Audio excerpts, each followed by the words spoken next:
Hello, welcome back to my channel. Thank you for joining me in this live section. So guys, do well to hit that subscribe button if you're new to this channel, and drop your comments under the comment section. Let me know your thoughts on this headline and also share this video. So guys, we have an important thing to talk about. Breaking news.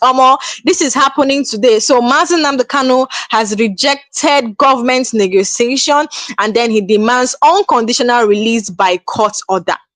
Yes, he has demanded, unconditional release. He has rejected the federal government's negotiation. Guys, negotiation for what? Please, when the law says that he's innocent, what's the need for negotiation? So Nnamdi Kanu today, the news that the federal government, is ready to negotiate with him had to reach Nnamdi Kanu in DSS custody, and then he has responded, rejecting any negotiation he rejected federal government's negotiation, and then he demanded unconditional release by court order. So guys, we'll be talking about, going deep into what really happened. So today, we're going to be focusing on a powerful and symbolic declaration from Nnamdi Kanu, the detained leader of the indigenous people of Biafra. Just recently, the federal government of Nigeria, through Minister of Works, David Umahi, opened the door to what they call a negotiation regarding the release of Nnamdi Kanu. But Kanu has responded, and his message is clear. Kanu said, "I will not negotiate." See, one thing you should know is Kanu, even in DSS custody, he's still standing on his right. He knows his right. That is why his voice is very loud, even in detention. They thought, they thought he will not talk, or you'll be silenced. But no, even after the detention for so many years, he's still standing on his right. He has rejected federal government's negotiation. You know that recently the federal government of Nigeria, through Minister of Works, Dave Umahi, opened the door to what they call negotiation regarding the release of Nnamdi Kanu. But Kanu has responded, saying that I will not negotiate, I will not betray Biafra.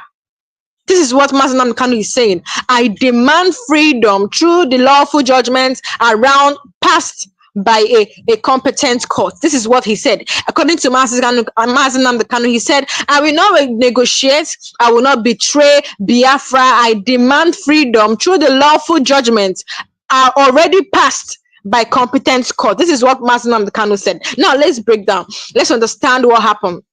To understand the present situation, we must visit the past. Yes. Now let's talk about the past, because you guys should already know that Nnamdi Kanu has rejected any negotiation by federal government. You know that recently Dave Umahi said that the federal government is ready to negotiate. Kanu has come to say, I will not negotiate, that he will not betray Biafra for any reason. Never. He said he's demand freedom through the lawful judgment already passed by a competent court. Yes, obey the law. That is what he's asking. Obey the law. Now, to understand the present situation, we must revisit the past. Nnamdi Kanu was originally arrested in 2015 on charges of treason, running an unlicensed radio station and inciting violence through IPOP, allegedly.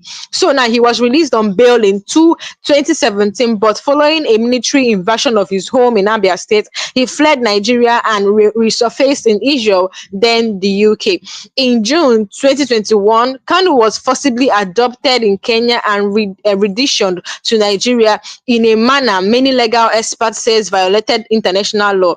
This led to widespread condemnation. Since then, he was remained in DSS detention, even through a court of appeal in Abuja ruled in October 2022 that his extradition, that his extraordinary detention was illegal and that he should be released immediately. But the federal government refused to comply with the rulings and instead refiled charges, keeping him locked up till today. So now on Friday night, Senator Dave Umahi made a public statement. He said the federal government is willing to negotiate with Nnamdi Kanu's release, but it should not be used as a condition for political support. This is what Dave Umahi said. Now, he said we are open to talking. This is what he means by we are ready to negotiate. We are open to talking, but don't use his release as a political bargaining tool. This is what Dave Umahi is saying. They hinted that divine grace and dialogue could be the resolution, but they made it clear that there must be no condition attached. Now, especially not from the Southeast political leaders demanding his release and as a as a precondition for election or peace. Now, Martin and the Kanu is bold enough. Like his response is bold. Now here is what's where it's getting interesting. From his detention cell, from DSS custody, guys, Martin and the Kanu has boldly rejected any negotiation with the federal government in message delivered through his legal team and family representative. Kanu said, "I will not betray the cause of Biafra. I will not beg for freedom when a court has already ordered my release. The law is clear. I must be released anytime. Anything else is political manipulation." This is what Martin Nnamdi Kanu is saying. He's saying that he will be released, that the court has already ordered his release. Therefore, he's going to be released. He's not going to betray Biafra. So even in DSS custody, Martin Nnamdi Kanu was boldly speaking that, he's not going to accept any negotiation. That is what Martin Nnamdi Kanu said. He rejected federal government negotiation, and then he said, "I will not betray the cause of Biafra. I will not beg for freedom when a court has already ordered my release. The law is clear. I must be released. Anything else is political manipulation." This is what Martin Nnamdi Kanu said. Now, it means Kanu sees the negotiation offer as a trap. Guys, are you understanding? An attempt. Guys, drop your thoughts under the comment section. Let me know what you're saying. Hit the subscribe button if you're new to this channel. So now, what Kanu is saying is that he's seeing this negotiation offer as a trap. As Dave Umahi has come out, imagine Dave Umahi coming out that the federal government is ready to negotiate with Kanu's release. What's the essence of negotiation? Release this man. That is what the court says. Obey your own constitution and release him.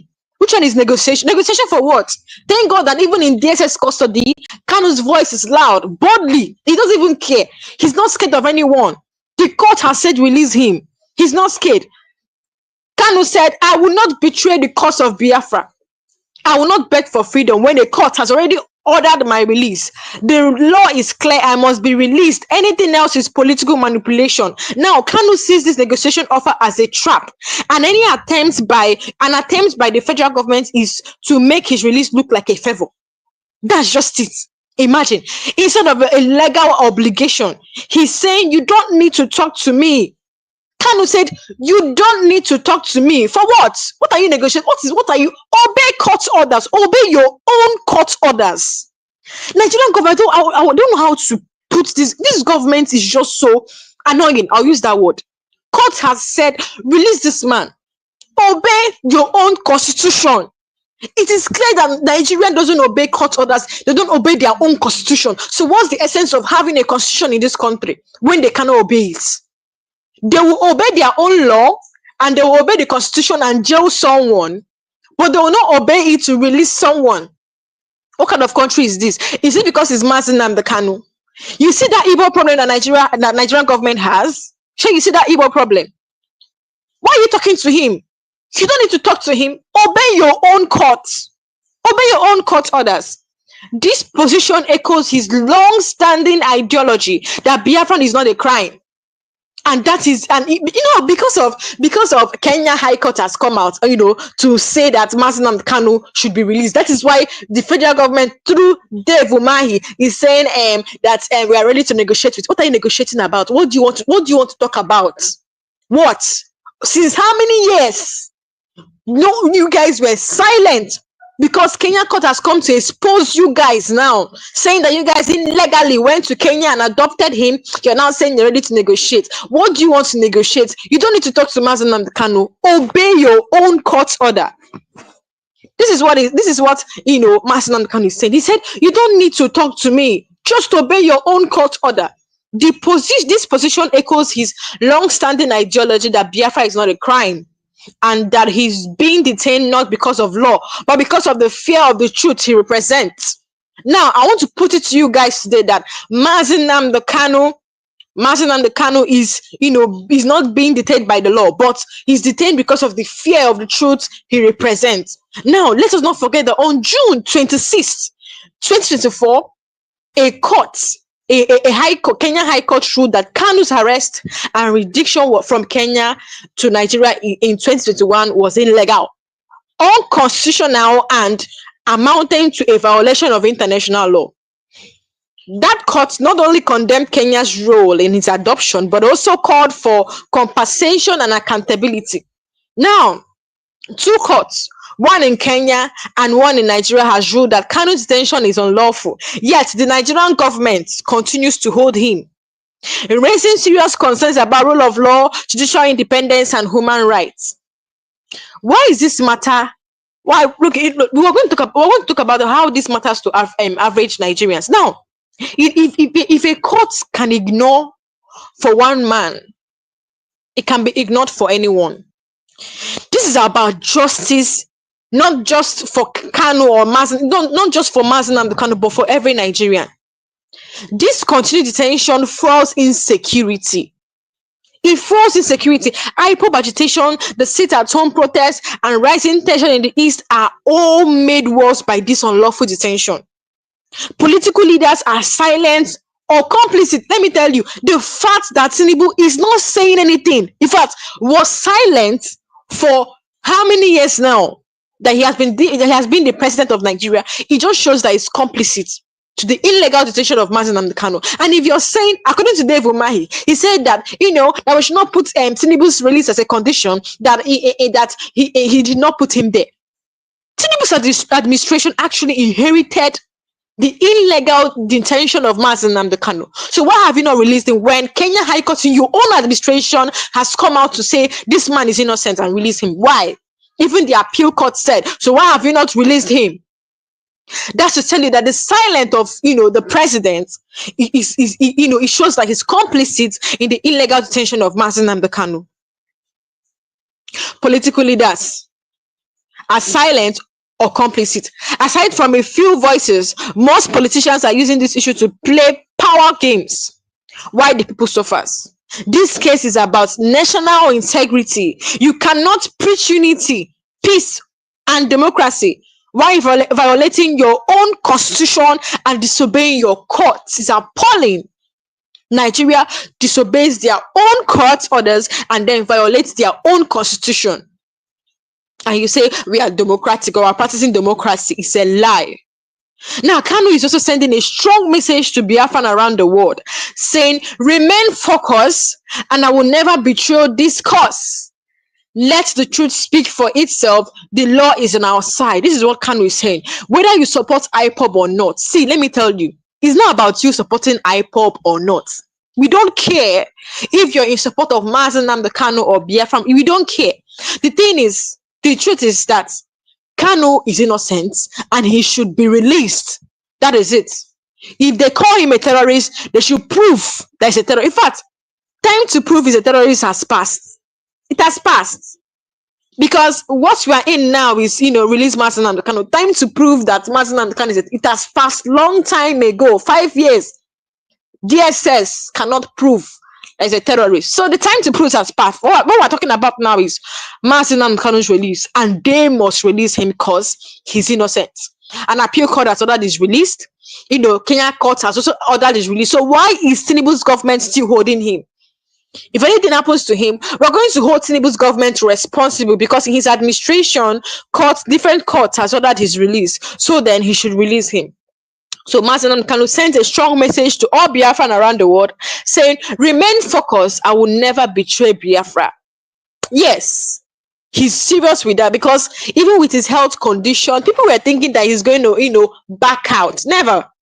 His voice is still loud, even despite, what he's suffering, his health condition, his ear problem, but still, Nnamdi Kanu said that Binta Nyako must recuse herself from his case, that he doesn't care if they add another extra year to his case, that Binta Nyako must recuse herself from his case.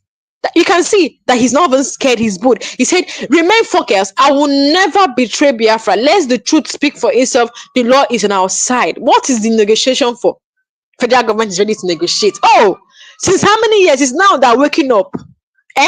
Because Kenya High Court have come out to speak, to expose them.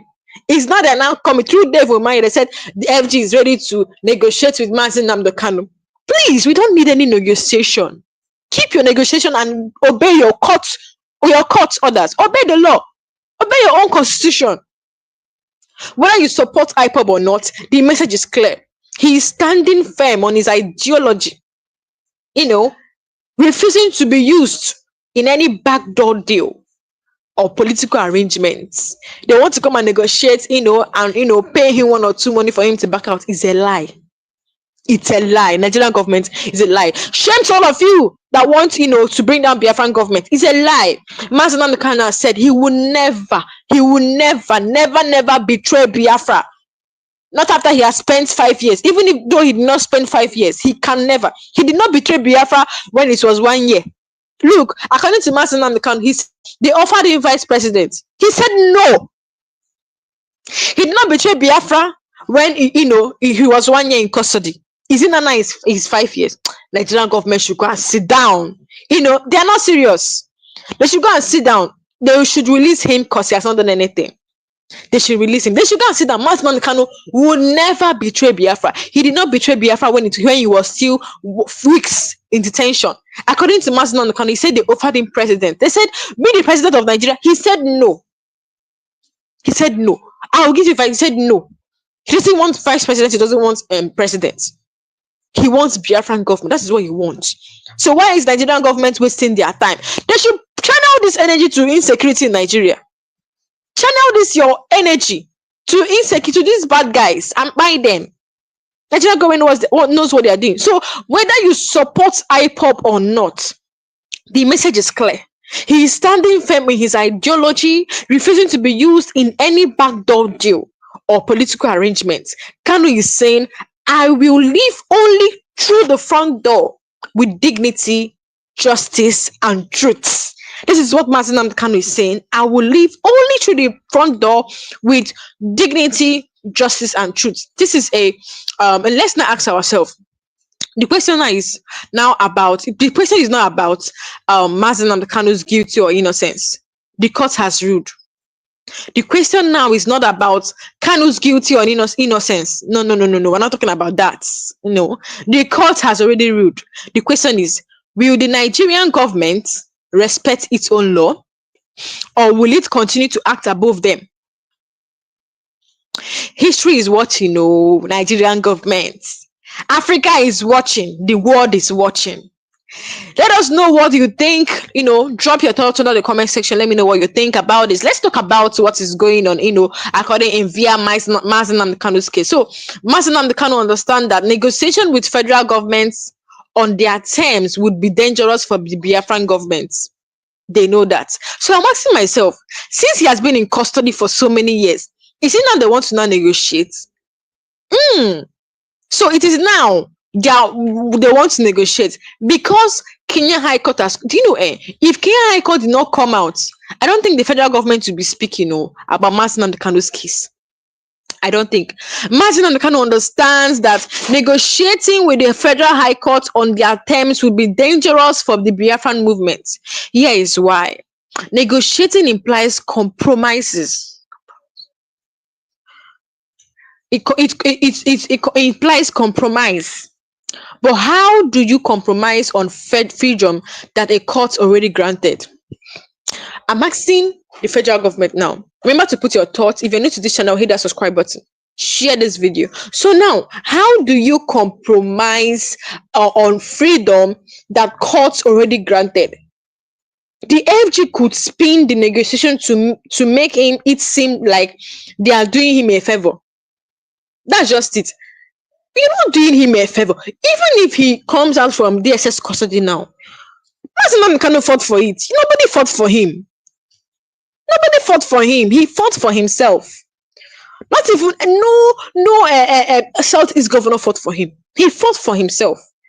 The federal government are, making it look like they are doing him a favor, making Kanu appear weak or as though he accepted guilty. This is it, as if they are pardoning him, as if he committed any crime. This is what the federal government is making it look like. They're saying that we are ready to negotiate. You're trying to negotiate what? What are you negotiating with? What do you want to talk about? You want to pardon him? What pardon that he committed any crime? Now, it would demoralize. See, the negotiation the negotiation that Edge is talking about will demoralize Biafran supporters who have sacrificed so much, especially those imprisoned or killed for protesting peacefully. It will set a bad precedent that justice can be negotiated, not enforced. Justice must be enforced, not negotiated. This is what Kanu is saying. Kanu is clear. Kanu saying is clear. If the court has ruled I should be free, this is what Kanu is saying, then I should walk out with my head held high, not even beg or negotiate for with. Oh my God. See, let me tell you something. Kanu has not committed any offense. Kanu is saying, if the court has ruled, I should be free without any negotiation. Is he a terrorist that you negotiate with? See, let me tell you, today in Nigeria, do you know that Nigerian government negotiates with bandits, pardon themselves in some cases? Nnamdi Kanu is not a terrorist. If he's a terrorist, prove. For so many years, Nigerian governments can't prove. Now you're saying they want to make it look like, oh, he accepted guilty, let's negotiate with him and pardon. It's a lie. Kanu said, if the court has ruled I should be free, then I should walk out with my head held high, not beg or negotiate for what is already mine. This is what Kanu is saying. Kanu's rejection of negotiation also exposes the failure and hypocrisy of many Igbo political elites. Where are the governors? I'm asking myself, where are the Southeast governors? What are they doing? Where are the senators from the East? Many of them avoid the topic out of fear of offending Abuja or offending Aso Rock. They are scared. Many of them they are scared of talking about Nnamdi Kanu so that they will not offend Abuja. They use Kanu's detention as a campaign tool, pretending to care while doing nothing. Some come out to say, release Nnamdi Kanu. Is it only by talking? Acts. Sit at government, they sit at government table, benefiting from power, while their people suffers intimidation, economic strangulation, and armed conflict. Instead of demanding the enforcement of the court order, they beg for dialogue, making it sound like Kanu's release is a privilege, not a right. Imagine that. This is where Southeast governor failed. Let's be practical. Kanu's detention is causing real life suffering in the South. Is true of us. Let me know your thoughts under the comment section. Economic collapse. Frequent sit-at-home protests, especially Mondays, have crippled some businesses, transport, and daily trade. Increased violence. Security agencies raid community, unknown government retaliates, ordinary citizens are caught in the middle. Youth radicalization. Young people feel the system is rigged, and some are turning to armed resistance. Public distrust. People no longer trust government. People no longer trust government promises or the judiciary since rulings are ignored. If justice had been done from the start, none of these crises would have escalated to this level. Do you guys know? Many Nigerians are asking, if the court has ordered his release, why is he still being detained? They're asking, if the court has ordered his release, so why is he still being detained? Now, this is the truth now. The government fears Kanu. They fear Kanu's influence. Let me tell you. Why Nnamdi Kanu is still in that DSS custody? It's not that he's a criminal or he's a terrorist. It's just that they are scared of him. The government fears Kanu's influence. They know he has millions of loyal supporters across Nigeria, Africa, Europe, and the US. They fear Kanu. If Kanu walks free, other agitators and oppressed groups will demand their rights too, like Niger Delta, Middle Belt, and Yoruba Nation. This is what they are scared.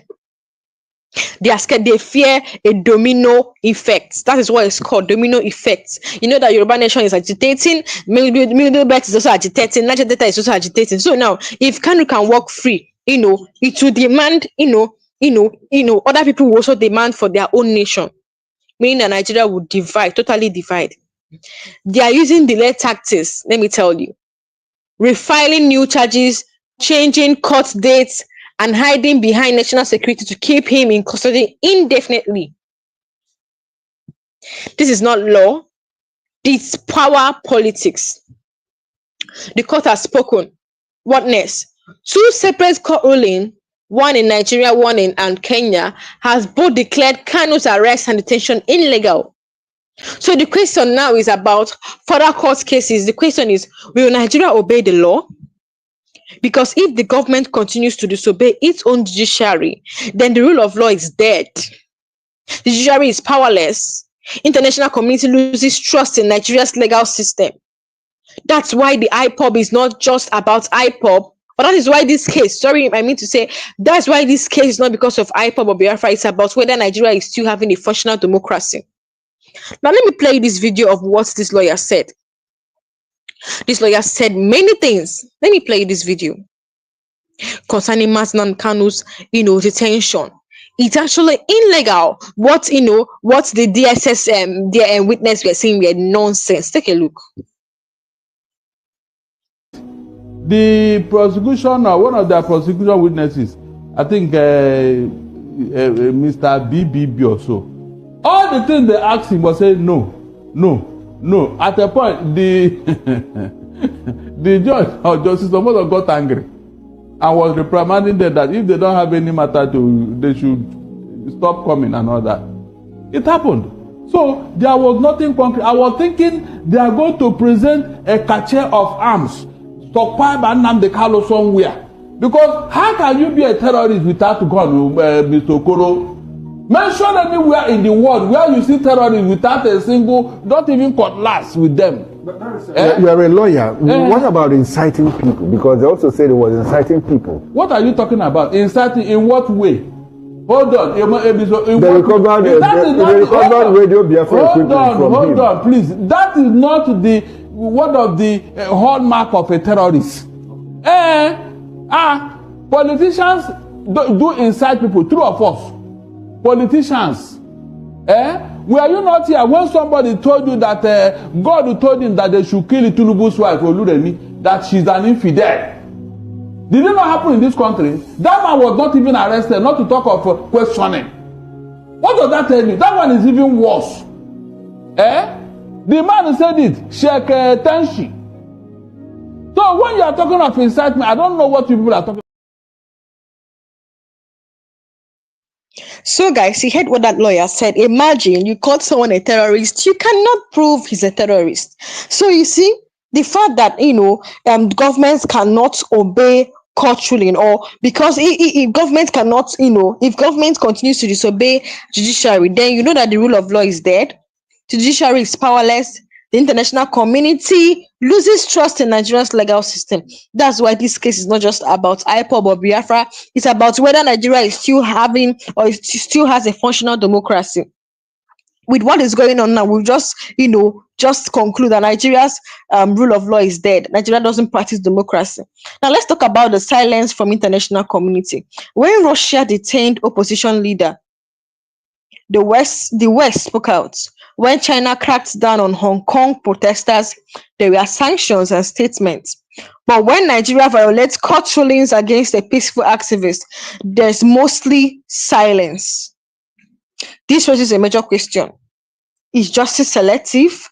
Are African leaders allowed to break the law as long as they keep quiet silent? See, they're supposed to sanction, like they're supposed to punish Nigeria or Nigerian government for this thing they did to Nnamdi Kanu, but they are just silent on it. They're silent. When China cracked down on Hong Kong protesters, there were sanctions and statements. But when Nigeria violates court rulings against a peaceful activist, there's mostly silence. Now, is there selective justice? Are African leaders allowed to break the law as long as they keep quiet internationally? Kanu's case challenged this double standard. The same people who talk about democracy in Ukraine are mute when democracy is abused in Nigeria. Despite being isolated and heavily guarded in DSS custody, Kanu's spirit remains unbroken. Yes. His recent message to his people is both spiritual and strategic. He said, I will never betray you. I will never trade Biafra for comfort. I am a prisoner of conscience. I choose law over power, justice over fear, truth over silence. This is what he's saying.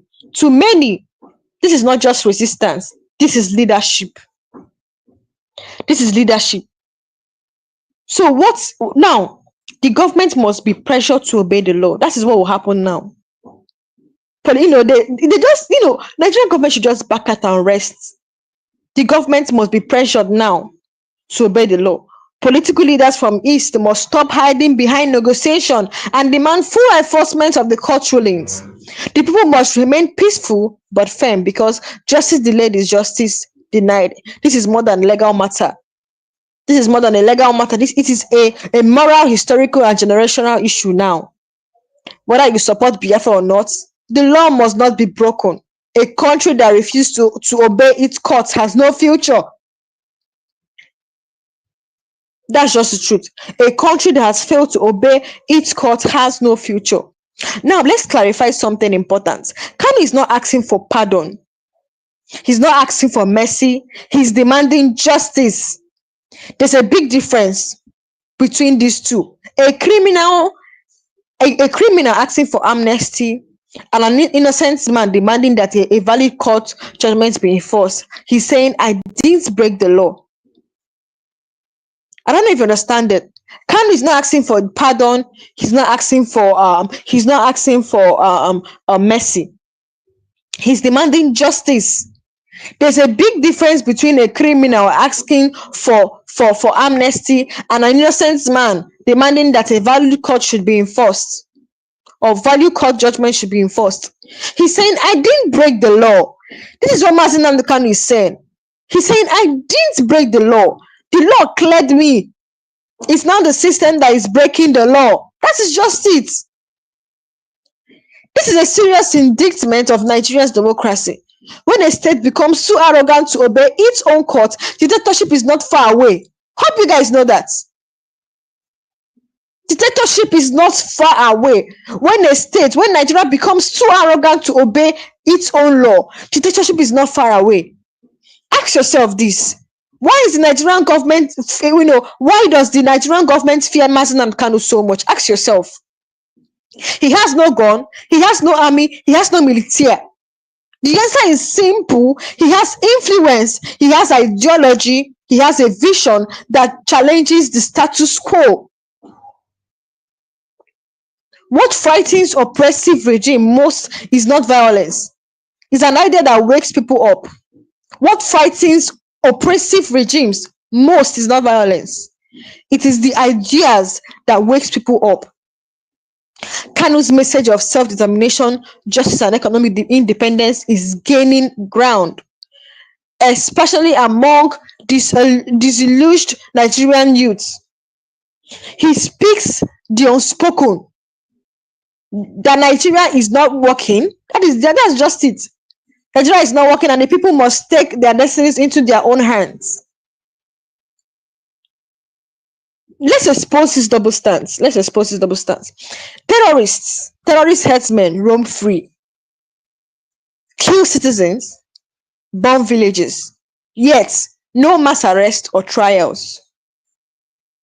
Terrorists, these people that are buying people in Benue State, Plateau, different states, different communities, they run freely, kill citizens, bomb village, yet no mass arrest or trial.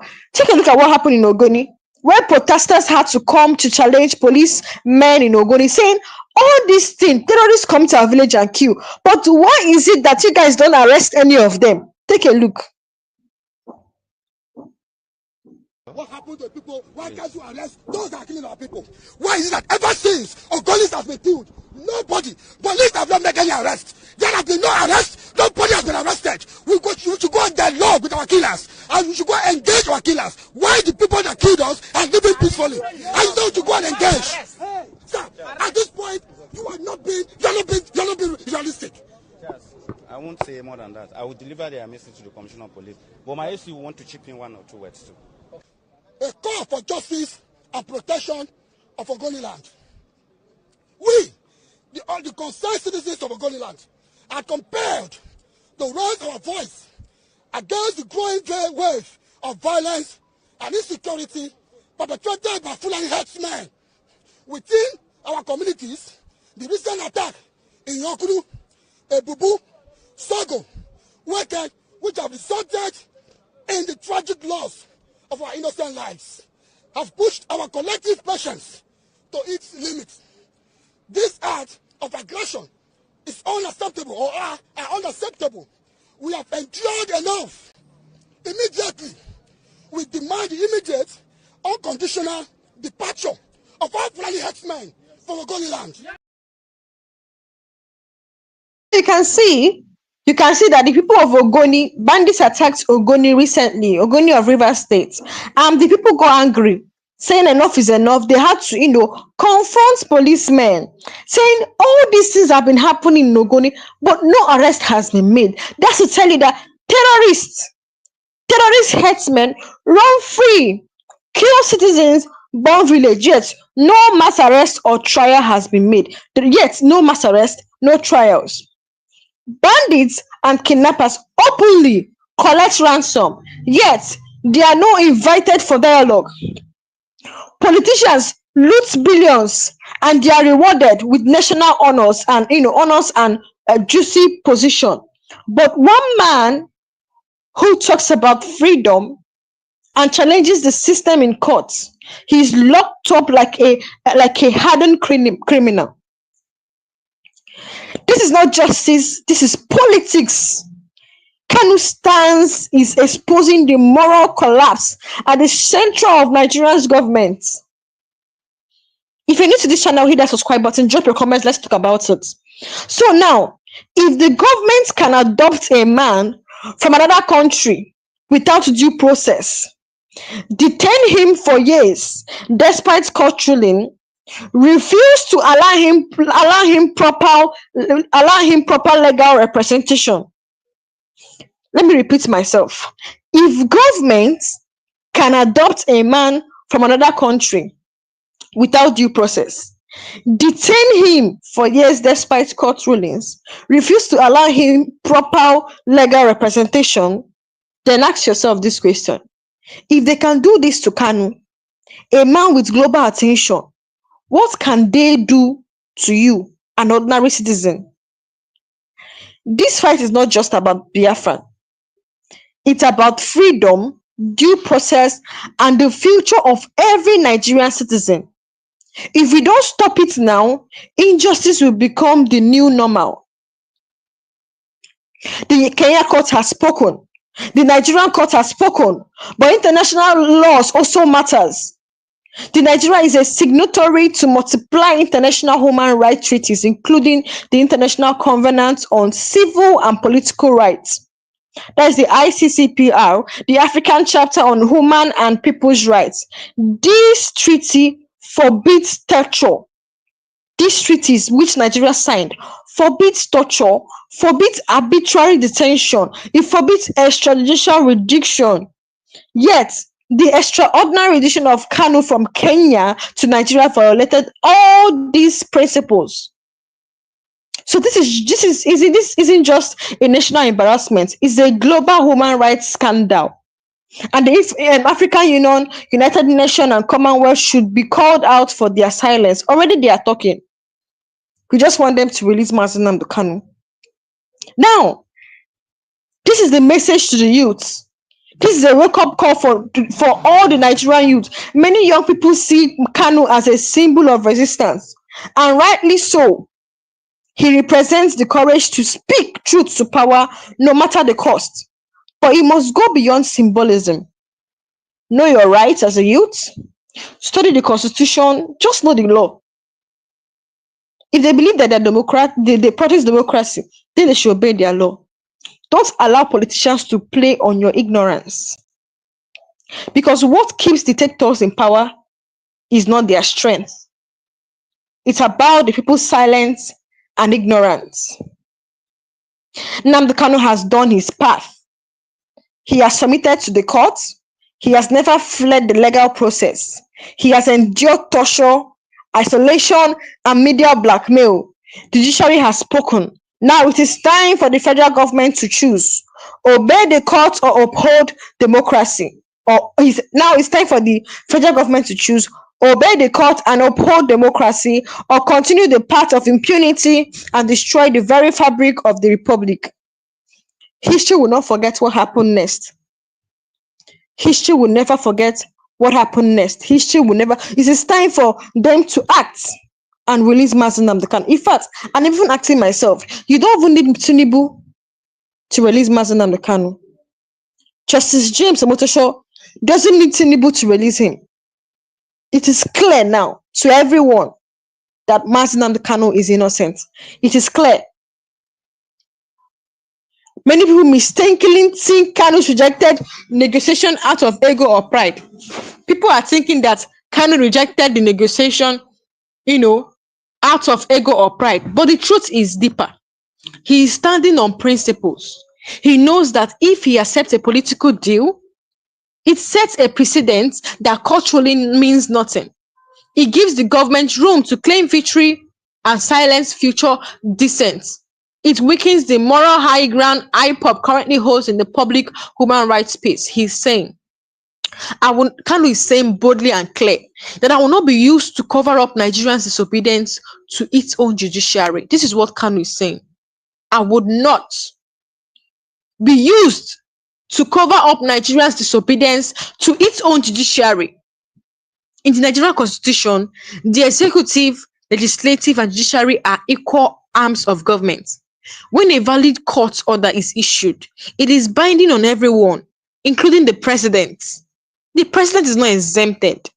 When a valid court order is issued, it is binding on everyone, including the president.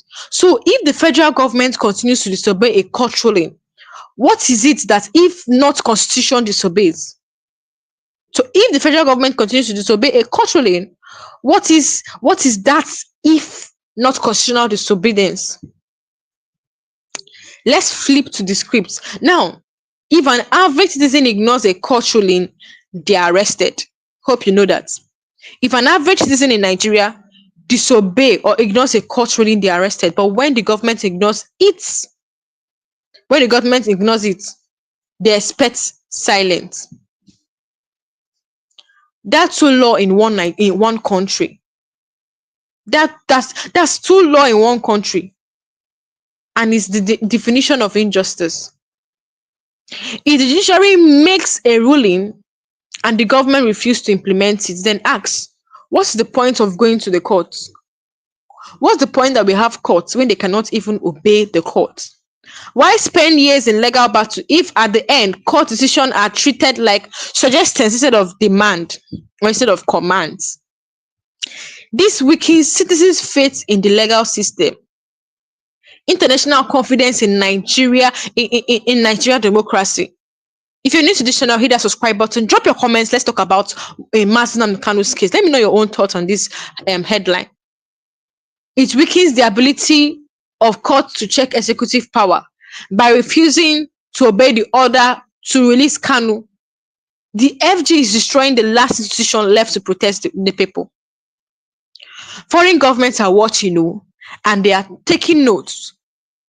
Kanu holds British citizenship, and the UK government has been criticized for failing to protect its own citizens during an illegal rendition and continued detention.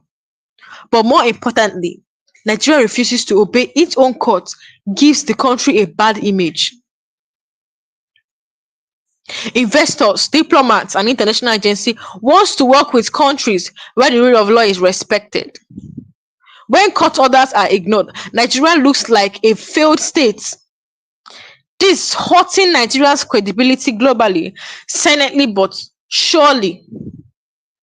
Let's talk about how the media is used to manipulate public opinion. Some mainstream Nigerian outlets only shows one side, the government. They portray Kanu as a threat while hiding the court victories he won. They rarely talk about the illegality of his arrest in Kenya. They try amplify words like secessionist, terrorist, or threat to unity, while avoiding terms like court orders, rule of law, and human rights. This misinformation is intentional to justify lawlessness by controlling the narrative.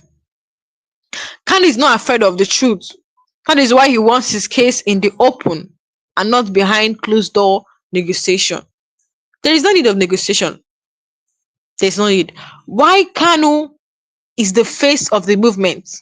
Hundreds of IPOB members as sympathizers are suffering quietly.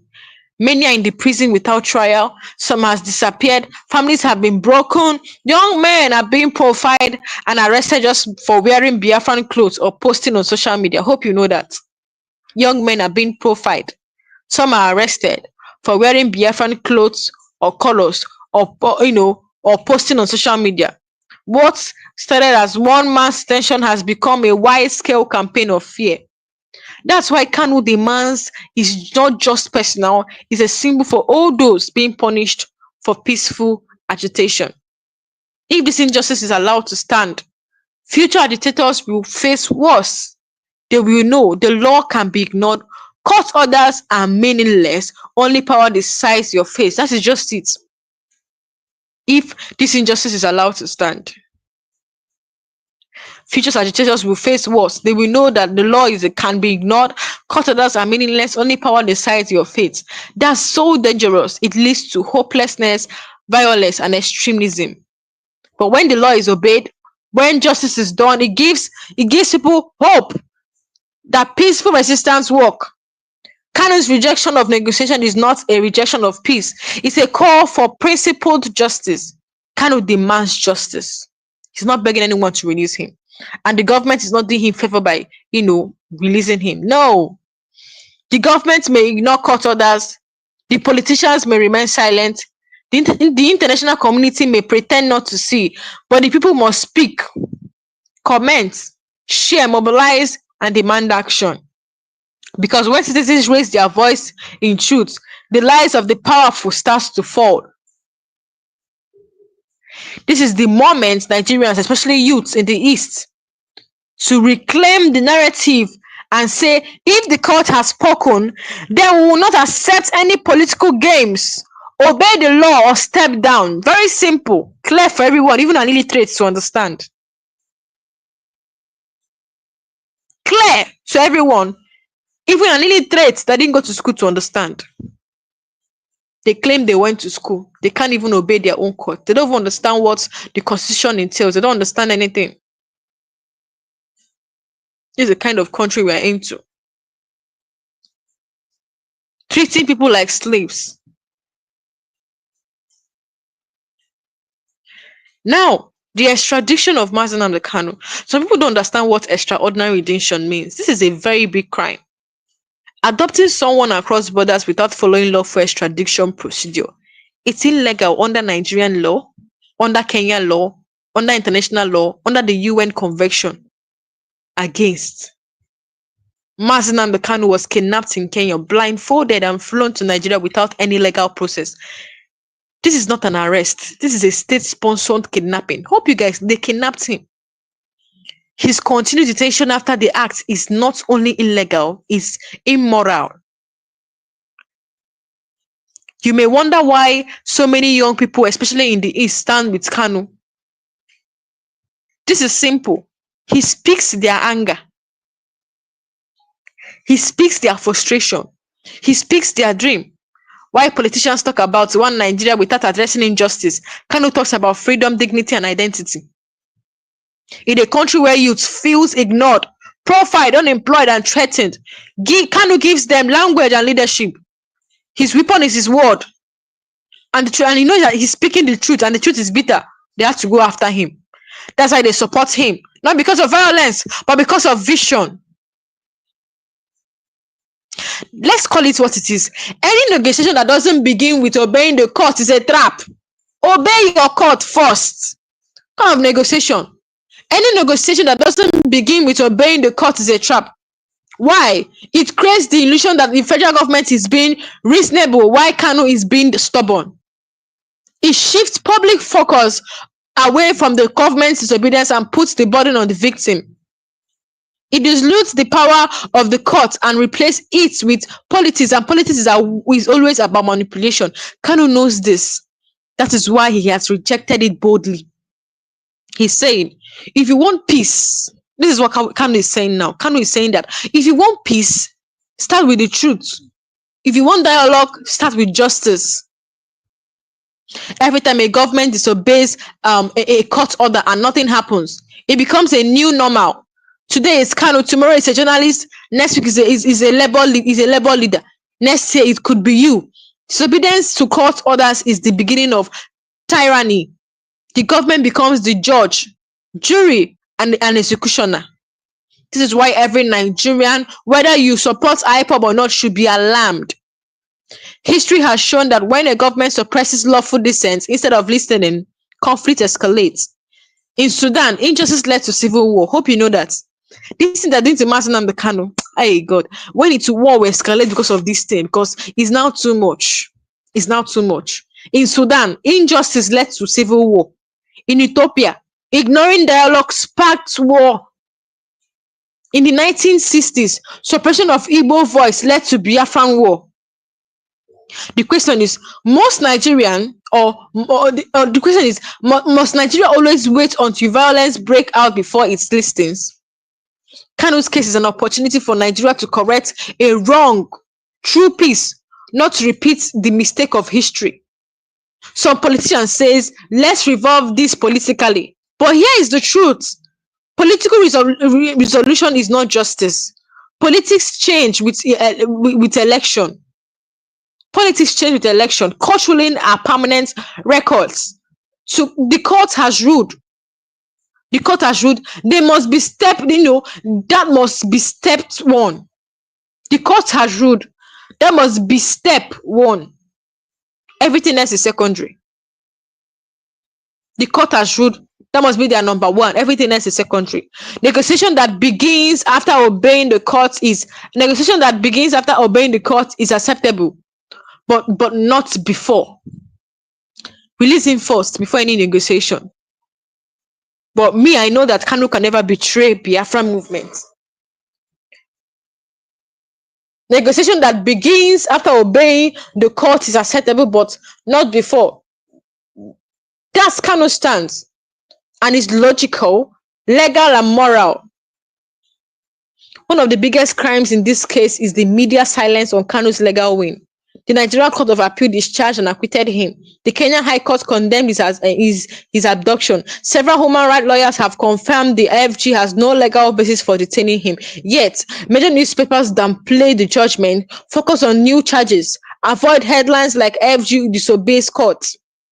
This media blackout is intentional to control public opinion and kill momentum. Where are Nigerians' religious voice? Where are Nigeria's religious voice? When it comes to election, many churches speak loudly. When tithes are needed, they preach boldly.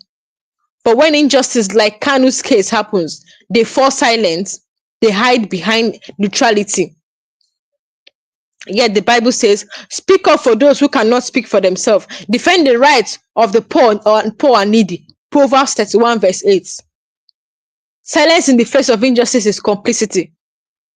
Silence in the face of injustice is complicity. The government may have Kanu in prison, but they don't have his mind. What makes him powerful is not weapon or money. It's mental resilience. He has endured torture.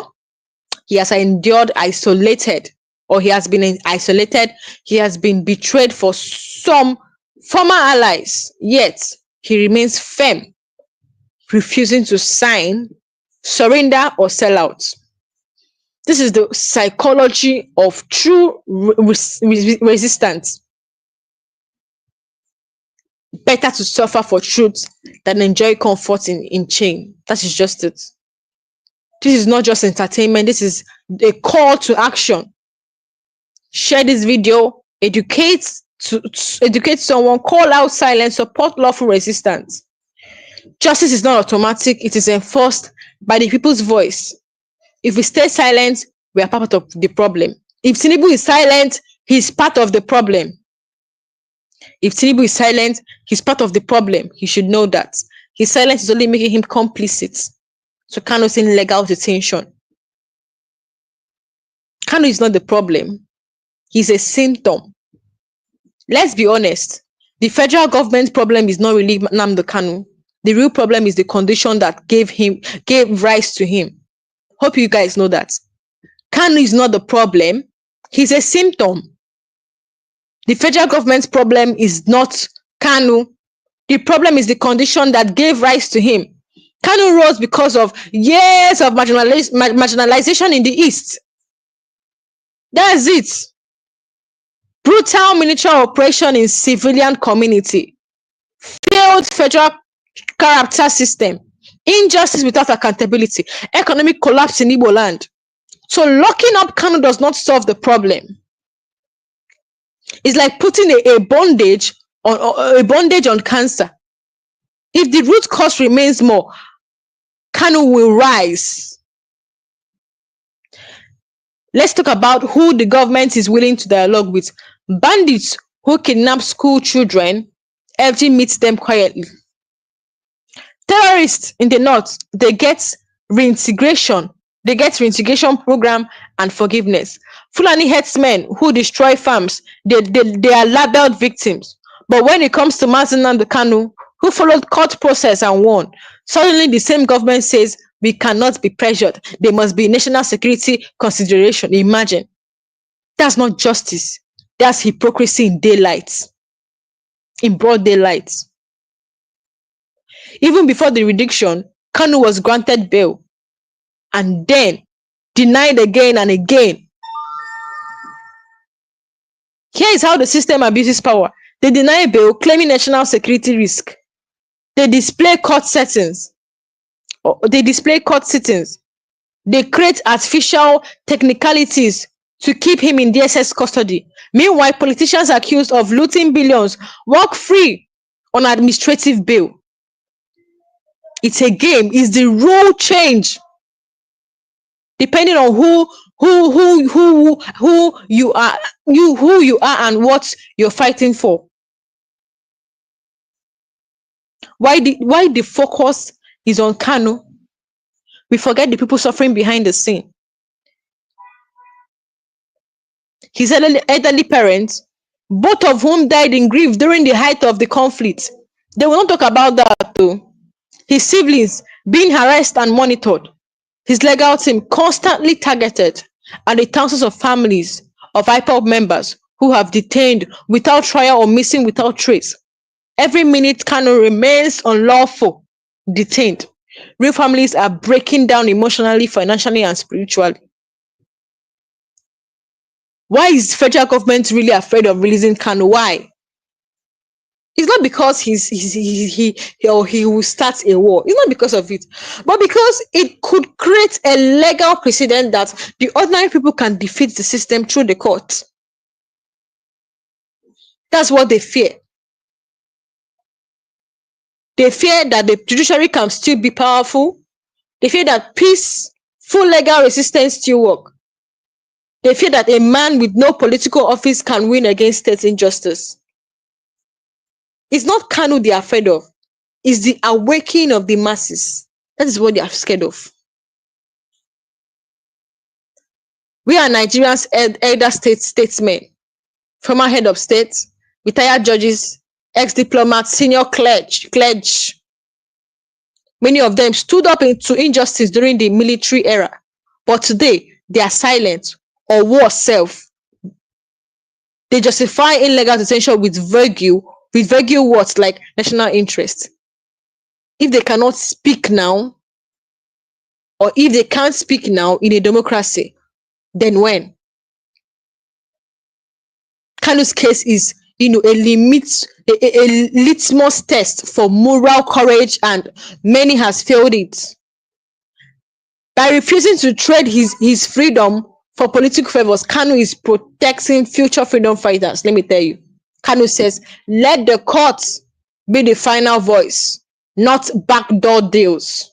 They want to bribe him. It will never work. If he accepts negotiation, it weakens other human rights cases. It tells the system they can detain people indefinitely and negotiate later. It erases court authority. Kanu is thinking beyond himself. That's what makes his stance historic. Across history, spiritual leaders and philosophers agree on one thing. Truth has a spiritual force. You see, truth has a spiritual force. It may be beaten, delayed, or locked away, but it never dies. That's one thing Nigerian government doesn't know. You see, truth, it has a spiritual force. Philosophers, spiritual leaders knows this. Truth has a spiritual force. It may be delayed, beaten, locked up, or locked away, but it never dies. Kanu's rejection of negotiation is not just political, it's a spiritual resistance. He has placed his faith in the hands of truth, not men. Like Nelson Mandela and others. This is not about pride. It's about becoming a symbol of conscience. Let's be blunt. If Kanu's court victory is ignored, what stopped the government from ignoring election results tomorrow? What stopped them from arresting journalists who exposes corruption? Declaring activists as terrorists overnight? Detaining anyone who speaks against the president? When one court order is ignored without consequences, other will fall like dominoes. That's how democracy collapses, slowly, legally, and quietly. So, guys, you can see that Nnamdi Kanu has said it, pop and plain. He has rejected any negotiation of the federal government through David Umahi. So we have come to the end of this live session. If you're new to this channel, guys, please hit that subscribe button, like and share this video. Drop your thoughts under the comment section. Thank you for staying with me in this live section, and I'll see you guys later.